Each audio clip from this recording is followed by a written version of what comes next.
This is the Note Closer Show, where you get the latest developments in distressed note investing and learn the secrets of how you can control millions of dollars worth of property for pennies on the dollar. Get educated and entertained by someone who has closed thousands of deals and lives to support you in achieving the same. Now, here's your host, CEO of We Close Notes, Scott Carson. We're live, everybody. Hey, welcome to this episode of the Note Closer Show. We're excited to have our good friend Michelle Weinstein on here, who goes by the Pitch Queen. And what's so great about what Michelle has done is, honestly, this whole thing has facilitated over social media, if you think about it, Michelle, right? It has. It definitely has. We met, I think, on Facebook and LinkedIn at the exact same time. So it's amazing what kind of relationships you can create just online. And, you know, before even this chat began, he had all these ideas for me because I'm like, God, Scott, like, how do you have so many downloads on your podcast and stuff? I want to be able to share that with so many more people. So I am all about your tips and tricks. Well, we're glad to have you. And you've got some amazing tricks and tips as well for everybody. I'm going to be going on a trip, yeah. But for those that don't know Michelle has appeared on the Shark Tank. She has sold anywhere from $30 dress or $30,000 dresses to coaching, and landed, as some of her clients count, as like the Oakland Raiders and some of the other things, and some of the amazing stuff that Michelle has done. She is helping entrepreneurs all across the United States with a variety of things, help them close more deals, raise more money, and do a variety of things. So welcome to the Note Closer Show, Michelle. Thank you so much for having me on the Note Closer Show. Yes, I've sold everything from $30 dresses at Nordstrom, but most of them are more like $300. Yeah, I was left a zero like off there. $30,000 online education programs. And now I'm selling a lot of tax planning, helping CPAs grow their businesses and practices. So anything that I call a high ticket offer, that is my specialty. Yeah. And one of the things that we do here with us being so focused on real estate a lot is that we focus on raising a lot of private capital. And you are an expert at that with a variety of things, and reaching out to investors and talking with people and raising capital for causes and things like that. So why don't we talk about kind of your first pitch and how that has evolved to where you're at today? Okay. So when I first started my last company, I was actually in the prepared meal space. So I have this like massive passion for health and fitness. And I totally believe you are like what you eat, and you should eat really good 80% of the time and not so good 20% of the time. And eating right was always really hard for me. Sorry. And, you know, I think because I was so passionate about it, and so like, people just saw through it, and I ended up raising about $1 million from my last company in equity and convertible notes. So it was a combination of both. So, I mean, I literally pitched anywhere investors for healthy food were going to be hanging out. So I pitched at Nutrition Capital Network in San Francisco and in New York. I pitched for some angel investment groups. Mostly were tech, some were women. Of course, none of them were interested because none of them knew anything about the food business. I pitched to people like Justin from Justin's Peanut Butter introduced me to some of his investors. It's kind of like a catch-22 though, because when you're kind of small, none of those guys really want to talk to you. And if you've been around the block a little while, you're not new news. So VCs were really difficult to get in front of, but I was able to get on Shark Tank. It was the best experience of my life. It's kind of like going to the Olympics for an entrepreneur. Everything from the preparing of the getting ready for your pitch all the way down to actually getting in front and standing on that really ugly rug that they had. It is an ugly rug. So what was your biggest takeaway from Shark Tank? I would say the biggest takeaway from the Shark Tank experience is that you cannot give up. You just need to keep pushing. There's a lot behind the scenes that you guys never see. And I live in San Diego, California. It was taped in Los Angeles. And there was a lot of times where you're considered a local person and they fly people in from all over the country. So when I went to pitch, I actually got hair and makeup ready and was sitting in my little like cell, I would call it. It was literally nothing going on. And they sent me home. And they're like, you know what? We ran out of time. You're local. We've got to get the other people taped, and they need to do their pitches first. So I got sent home. And then every single time that you hang up the phone with a producer or anything, it's like, it's not real until you see yourself air. Like there's always the chance that you go through this whole process and you're actually never going to air. And I'm like, okay, whatever. And there's no guarantee that you're ever going to be invited back to really pitch again. We have to see if we can fit you in. I'm like, what? So, I mean, I was not only that day, it's like you have to follow up with the producers. You needed to continue this ongoing, like, and this is like where the pitch queen comes in. Like you're always selling. You're always having to say, why should you go here? And then I really wanted Barbara to be there that day. And you know how they rotate them out.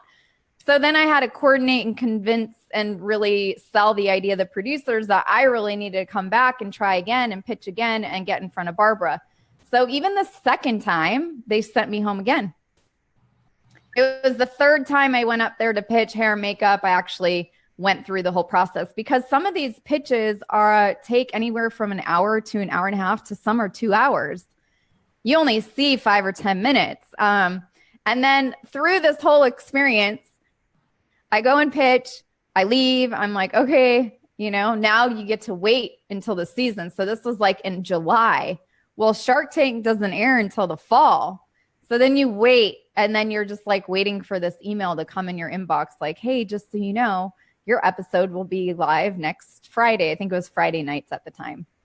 Well, I was one of the 46 people that got an email the week before the last episode saying, we're so sorry, but your episode will never air. We really appreciate you for participating in Shark Tank season 4. Me and 45 other entrepreneurs. I'm like, you have got to be kidding me.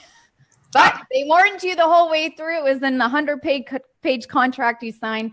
I couldn't even talk about it for like 2 years. I just had to sit with that. So yeah, that was my experience. But you know what? That experience built so much.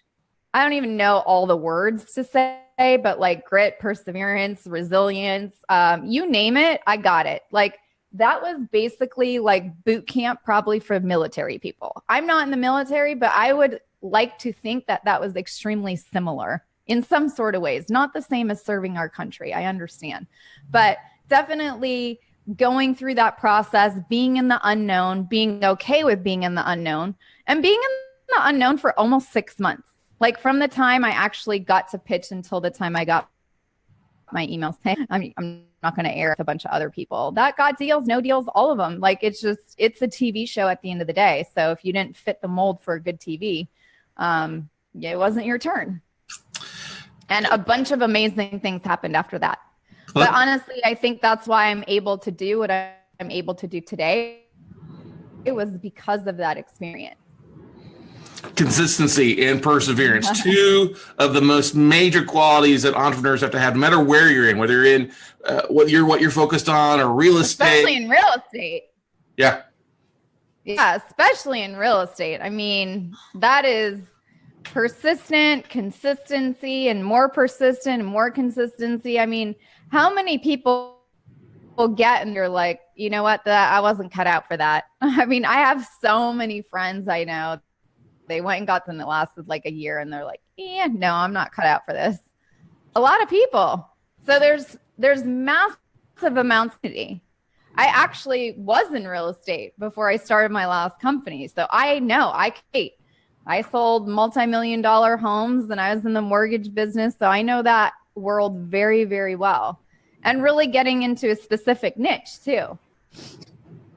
That's very helpful to niche it down. It's kind of what we have done definitely with note investing. We're kind of the, I won't say the black sheep, but it's more the Jedi aspect of what we do with helping people out with buying distressed debt and trying to work with the borrowers to keep them in the property or having to foreclose if the borrowers won't work with us. But we get, you come across a lot of people who have goals and aspirations or they're worried about the money side. What would you say, as we transition a little bit, to people that you've raised capital for or raised money for projects? What are some of the biggest things that you see people mess up on? And then another big tip that they could probably need to focus more on that's probably not thought of. Yeah, so that's a really, really great question. And I would definitely say that the number one area, if you are raising money and looking for capital from people, is to watch out who you take money from. Like, you should do your due diligence on them as much as they are doing on you. And that's one thing I did not do. And it has been a little bit difficult. Actually ended up closing my company about 6 months ago, which is why I've launched this brand, The Pitch Queen, and helping people through my podcast of being told no and being rejected and all things of topics of sales, because an investor needs to be an accredited investor, and you want to make sure that they've invested in other companies that have failed. And then this is the other thing that I learned from when I interviewed somebody on my podcast, John Carter. He said, you know what? I actually go and talk to the businesses that failed and asked how their investors handled it. Because I tried everything. I gave it my all. I got into Costco. I got into Vitamin Shop. I pitched on Shark Tank. I pitched to some of the biggest investors. I tried to get national deals with a lot of different companies, and we were just underfunded and undercapitalized at the end of the day. There were some things that I could not control. But what I look back about now 6 months, it's like there's so many things that I didn't do when I was getting investment money. I didn't talk to companies that they had invested in. I didn't see, okay, well, of the ones they've invested in, how many succeeded and how many didn't. And then of the ones that failed, how did the investor treat that relationship and what happened? Because sometimes if they're not a really good investor and they haven't invested in 10 different companies and they're totally banking on you, well, guess what happens if it doesn't work out? They go like batshit crazy. Yes. So, you know, that's one that I'm looking back at like, uh-oh. Sometimes saying no is saying yes to living life and actually getting things done more efficiently. Would you agree to that? Yes, exactly. And, you know, I have to live with those consequences now. And my hope is that you can take this and go and do this. If you're going to raise money or you're going to go ask for someone for $1 million or $2 million to go invest in real estate with you, like, go and find out who else they gave $1 million or $2 million to. Ask them how it worked out. Ask them what happened if they lost some of that money. How did they handle the loss?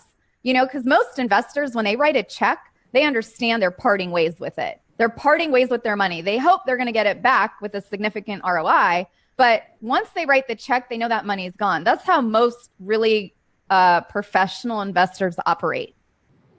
And when you meet the non-professionals, it's a headache, you know, and I hope that all of you can do your due diligence on them as much as they are on you. That's probably a huge nugget. I know that's a big nugget that most people don't think about, because a lot of people, when you're into something new, you're like a puppy, like, right, you know, play with me, fund me. Oh, you're going to give me a bone? Great. And you don't see where that bone's coming from. Right. Or how many people that person has burnt bridges with, or how many they've sued, or, you know. Yeah. I think we have to realize that you have goods and you have ups and downs, especially in real estate. It's definitely a big thing. Oh, yeah.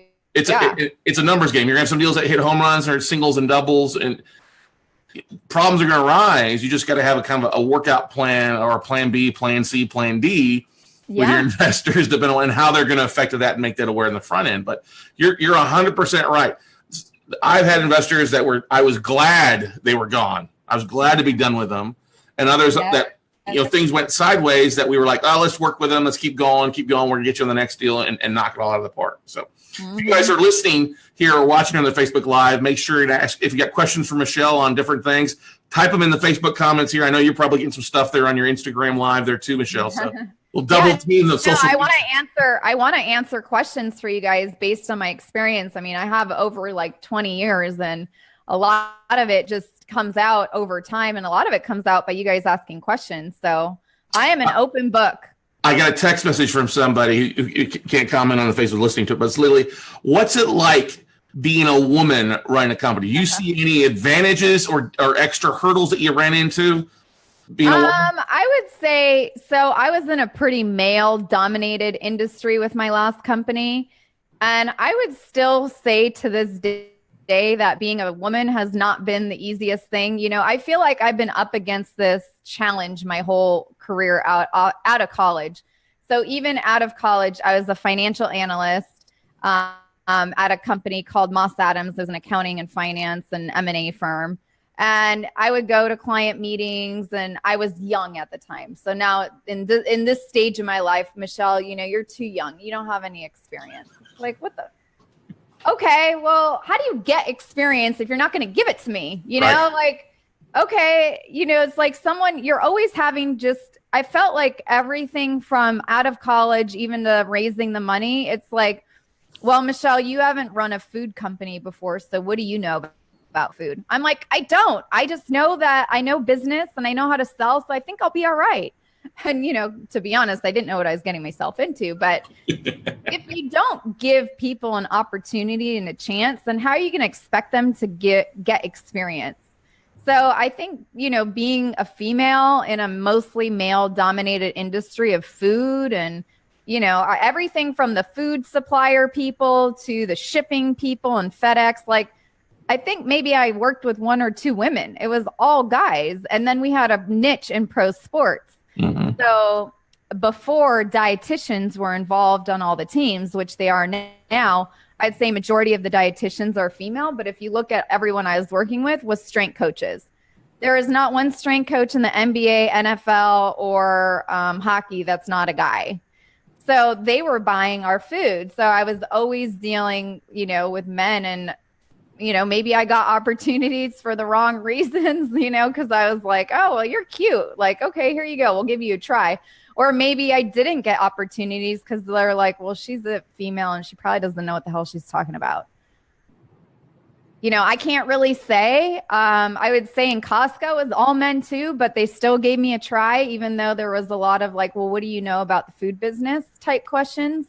The vitamin shop, I was dealing, the operations was men, the buyers, all merchandising was all men. But they did choose my company over some others. So maybe it was both. And maybe, I feel like it was probably 50-50. It worked out well sometimes and not in other times. But then again, I don't know what I don't know. So I don't know about the missed opportunities, maybe because I was female and I was young. But I did, once I got in my mid 30, like 32, 33, I got rid of the young comments. I didn't hear those anymore. We do with a lot. We have a very male dominated society with what we do with notes and asset managers and banks and stuff like that. And about 60% of our audience is male and the other 40% is female. But I get a lot of women are coming in either doing this, leaving their jobs, or they've stopped being a homemaker and doing other things as well. And I tell them, like, listen, it's okay to push back. If the asset managers are pushing, push back. Don't just take them on their word. Sometimes they're looking for somebody to rough up with them a little bit. You know what I mean? Yeah, no. And, it's so interesting because yesterday I actually interviewed someone on my podcast. She was also there on Shark Tank when I pitched. So that's kind of how I met her. And it was so funny because her business partner actually pitched that day, and she was pregnant, raising their first round of money. And she hid her pregnancy all the way up until the money closed on that round of funding, because she probably would not have gotten the funding for her company if the investors knew she was pregnant. And she had asked investors previously, like, oh, would you invest in a female founder if they were pregnant? And they said, oh, probably not.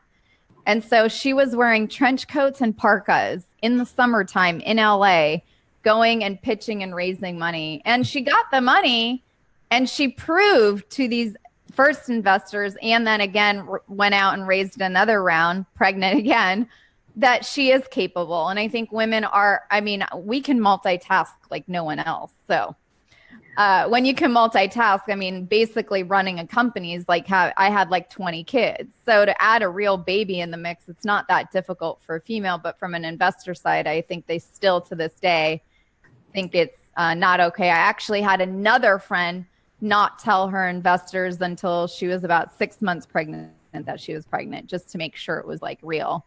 Wow. So I know a lot of women that do kind of still not say anything because they don't want a reason for someone to, it's a form of discrimination in my mind. It is. I would agree that totally with you. We got a comment here. Riaz asked the question. He goes, first of all, I definitely need to follow Michelle's podcast. And if you don't know, what's the podcast, Michelle? So everybody knows how to find you as well. It's called Success Unfiltered. And maybe you can type in put the link in the comments. We'll definitely do that. Yeah, no, it's really cool because I talk about, and like, I'm sure you guys deal with that all the time in the business that you're doing and all the real estate, is that you get told no all the time, or you get these rejections from like random people. And then it's like, how do you keep going? How do you go through, like, let's say you get a really big blow, or you're waiting on this $500,000 and then like the money never clears the account. I always say it's not real until the money hits your bank and sits there for like 3 days. If it's there for 3 days, you got a good deal. If not, it was a bunch of BS. Right. I would agree to that. I mean, that's the thing is you never count on it until the money hits. And then you hope it hits in the timely fashion, because not everybody wires at the same speed, or they take their time. Right. And it's not the same, but I totally agree with that. I just dropped the link into your podcast into the Facebook comments. Oh, wow. Thanks. You're welcome. Yeah, and then that's going to be on too. So we're gonna have a good time. Yeah, I got some great stories for the nose on the questions you sent me. Some really great stuff. But yeah, and a lot of people go, Michelle, why is your podcast so negative about the nose? And I'm like, no, you guys, it's not negative. It's about, you've got to overcome it. And if you're gonna do a business and be in business for yourself, or like the CPAs I work with, have a practice on your own. Guess what? You're gonna have people tell you no. You're gonna have people say, you know what? I'm gonna go somewhere else because they're cheaper. You've got to learn how to overcome all that stuff and show your value and show your worth. So actually, I see it as, this is a very positive podcast, and talking about those things that why doesn't anyone ever want to talk about this stuff? So we talk about the things normally people don't want to talk about. And I love that, because too many people or too many shows are out there all rainbows and unicorns coming out of people's asses, and not focused on the real nuts and bolts or the real no's that happen. I mean, when I got started in what I did, I made 54 phone calls. I got 53 no's before I got the first one, cold call. And, it happens. And here I'm thinking, how did you get to 50? How did you get to 51? What made you just do another one? Well, how'd you get to 52? And then the 53rd, like, how did you keep going? Like, what was it that you were telling yourself, so you can share that with other people? So when you guys are out there, if you're cold calling or door knocking or whatever the heck you're doing out there, you need to understand what works for people. And it's kind of like, I interviewed Mel Robbins. It was so awesome. And she like plays these mind games with her I was like, damn, these are like really good ideas. I wish I had them 10 years ago. So I'm a big fan of paying myself. So a trick. Every phone call I made, I knew it was worth probably $100 to me.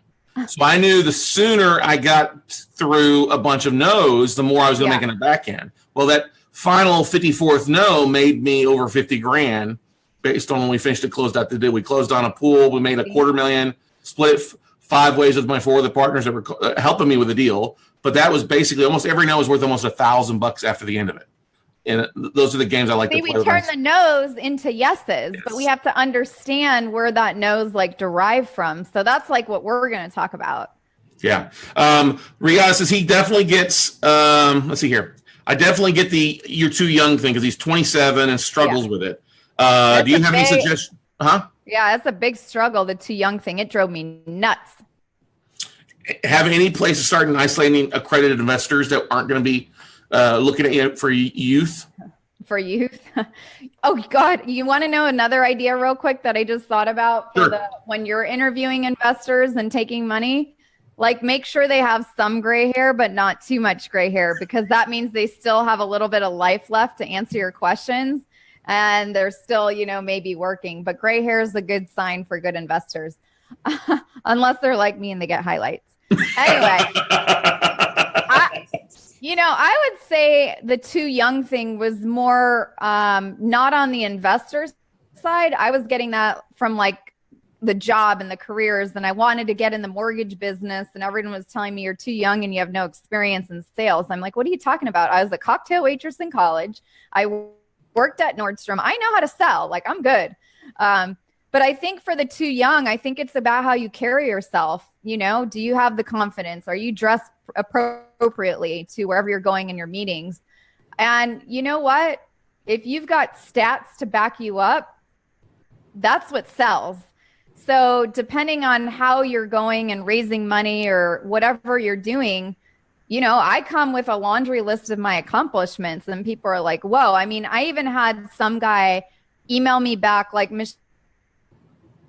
Michelle, you really, the New York Yankees are your clients and you really pitched on Shark Tank. Is this really true or is this BS? I'm like, are you serious? I'm like, yeah.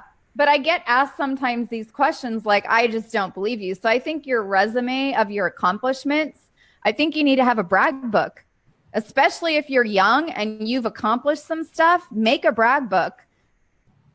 That's what I would do. I didn't do that before, but I would do that today. If I were 25 back where I was, I would have said how I was top 3% out of 800 loan officers. I would be saying how, I would show my commission checks. Like I would make copies of your commission checks and put them in there to prove that you know how to sell or whatever it is that you're doing. That's a huge, huge thing. It's one of the big things when I was starting to speak more, traveled, speaking in front of audiences and events, stuff like that, having one slide with a few higher points on your brag slide. Why are you in front of the room? I mean, you already have a bit of an audience and professionalism being there, but why is it important that person's listening to you if they're sitting in the audience? Yeah, it's super important. Yeah, but I think if you are getting the young thing, you can actually overcome that pretty easily by doing a few things. Like, what does the guy do that asked the question? He's in IT. He's working full-time in what he does, but him and his business partner just closed on 50 individual note deals as a bulk offering just recently this month. Wow. So if he starts using what he's closed on and his expertise on that, I mean, that's a lot of gung-ho-ness, when you go talk to the next bankers or the next mortgage banker or whatever it is. So, and then make like a one sheet about that and don't put your picture on it. Right. Well, that's the thing. Marketing comes in a big aspect of it. A lot of people don't want to brag on themselves or market their successes. They think it's, I want to brag. No, it's called confidence. And if you want more people to like work with you or you want good referrals, it's time to start showing people what you've done. Because my guess is on that deal of 50, whatever, like you just helped a bunch of people or you're going to, if it's 50 houses, that's 50 homes for 50 people that didn't have a home before that now you're going to be able to rent out for. Like, that's a big deal. Mm-hmm. You have to kind of change how you see it, right? Like, I'll give you an example, like with the CPAs that I've been working with lately. Most CPAs would give away their information for free. Hey, I want to do this, and this year. What's best for my taxes? And then they give the answer. I'm like, well, why didn't you charge for that? You went to get a master's in tax. You have a CPA license that took a few years and 3 exams. You pay monthly and annual dues and CPE credits. That does not equal $0, right? Mm-hmm. So if you're able to help somebody, like I was just helping the CPA, he helped his client save about $1 million in tax on the business, on the corporation, and about $400,000 in tax on the personal. We helped sell the plan and strategize how this client was going to do it. And the CPA got paid $60,000 or something like that.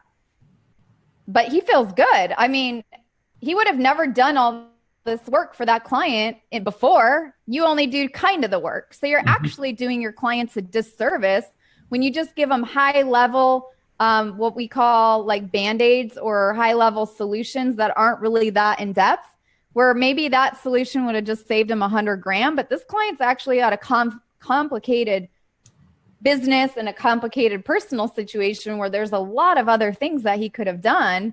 And he did it. And he also got paid $60,000 for it. So if you can change the way you think about it. So for the CPA, it's like, wow, I actually just did him a real service. I didn't give him just like some fluff answer. I actually took the time, really helped him, and I'm going to get paid a lot for it because I deserve it. And I think it's coming into the diving down. A lot of times people avoid the money talk. Oh, you got a little bit of money. If you take the time to dive down, you'll find oftentimes for investors that they've got other money stashed away or it's sitting there making nothing. That instead of just getting $50,000 to invest, they may have 150, 200 in the pipeline. Right. Just talking. Especially in the real estate area for all the CPAs that you guys probably work with. I mean, gosh, there's so many, my partner who I work with a lot on these things, she's like an expert in tax savings and planning. And there's so many loopholes and opportunities that exist. But if you don't go and dive and dig deep for them, then why should they pay you a lot? But if you do that, then you can get paid a premium. Well, it comes down to valuing your time. A lot of people don't value their time for what they need to, and they give away so much, and they're like, wonder why they're not making as much money. Start valuing your time, and people will start valuing you more, right? 1,000%. Michelle, have you had any mentors along the way that have been really instrumental in your success and your perseverance and things? Yeah, I would say my biggest mentor has probably been my mom. She actually immigrated here from Russia. So I've seen what coming with nothing and creating a life of abundance looks like. So that was my role model. As far as like hiring a one-on-one mentor, I haven't done any of that, but I have joined different groups of people that are in alignment with me.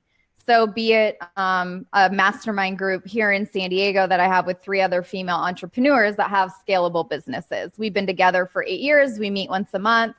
So it's more of like group mentoring, I guess you could call it. But I've never, got a one-on-one mentor. I've also done a lot of personal development classes. So I did quite a bit of landmark education. It was about 5 or 6 years ago. And it really opened up my eyes to a lot. I mean, I didn't have like this crazy life and, somebody in jail or some drug addict and all this other stuff that I've seen from a lot of people that go there. But I think if you can work on yourself in a personal development way, it's like, are you coming from a place of authenticity? Are you coming from a place of integrity? And if you look at sales and sales conversations, it kind of all stems from that. And actually, this past year, I did work with a sales trainer, like in a sales training program, just to kind of even up my game a little bit. And I asked him, I was like, and his name's Mark, and he was actually interviewed on the podcast. So if you guys do want to listen, I would say that's definite one to listen to. He is an expert sales trainer, like Mark von Musser, okay? And I asked him in the course, but it was a group course, so it wasn't like one-on-one. I said, did you do landmark or anything? Because you kind of have that language and you speak that. He's like, no, but I've been asked that a lot. I'm like, yeah. So that was really cool to see that my sales conversations have already come from that place. And so I think a combination of how I was raised, seeing my mom come from a different country and grow up in the States and immigrating here to, being, I would say, cocktail waitress in college too. That was like sales training 101. And then doing a lot of personal development classes. And then in the last 12 months, I did do Mark's program. It was really great. So that's what I've done. But I highly recommend you go find something. I totally agree with it. I've got plenty of mentors and it's been worth every penny we've ever spent on it to better oneself, because then it opens you up to new opportunities or just seeing the world and your opportunities in a different light. But guys, exactly.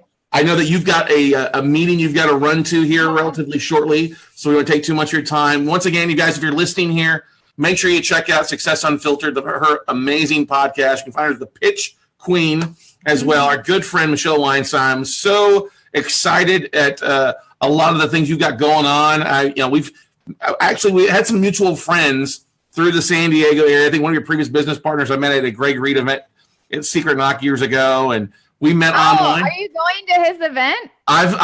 Greg's one of my buddies. Greg's one of my mentors. So yeah. Really? Yes. Maybe that's where we met. I think that's exactly where we met originally, back years ago on that. And then we're just being friends online and stuff like that. But you do an amazing job, Michelle. We're very honored to have you here on the Thank you. show. Yeah. If you guys are listening on iTunes, you can actually check out our blog where you get all the links to Michelle's episodes and her podcast. Check it out, cool. Success Unfiltered. But check it out, our WeCloseNotes.com, and check out the blog there as well. So, Michelle, Merry Christmas. Happy New Year to you, darling. Thank you. And happy holidays to you guys, too. And it was an honor to be here. So I will see you at Secret Knock then in March. Yes, you will. And then I'll talk to you this next week as well. Yeah, next week. Okay, thanks. Bye-bye. Thanks. Bye. Thanks, IG.